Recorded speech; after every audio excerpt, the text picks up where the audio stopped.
नमस्कार मित्रांनो, स्वागत आहे तुमचं आताच्या ब्रेकिंग न्यूजमध्ये।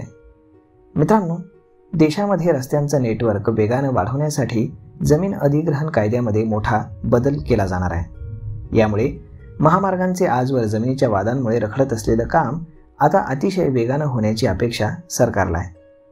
महाराष्ट्रामध्ये सध्या विविध महामार्गांच्या जमीन अधिग्रहणावरनं आंदोलनं पेटलेली आहेत।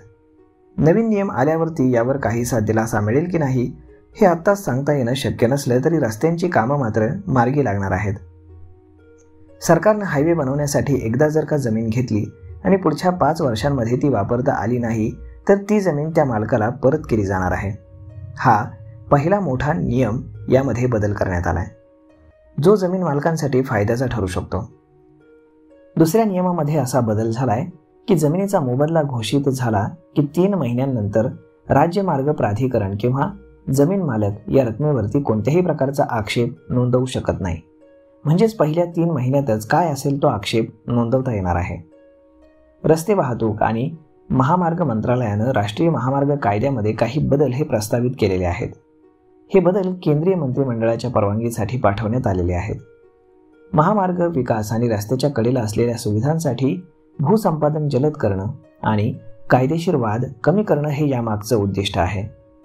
मुंबई गोवा महामार्ग असाच गेली 15 ते 20 वर्ष रखडलेला आहे। याबरोबरच रेल्वे आणि हवाई महामार्गासह इतर वाहतुकीच्या साधनांसह महामार्गाच्या कोणत्याही आदलाबदलीला राष्ट्रीय महामार्ग म्हणून घोषित करण्याचा अधिकार सरकारला राहणार आहे।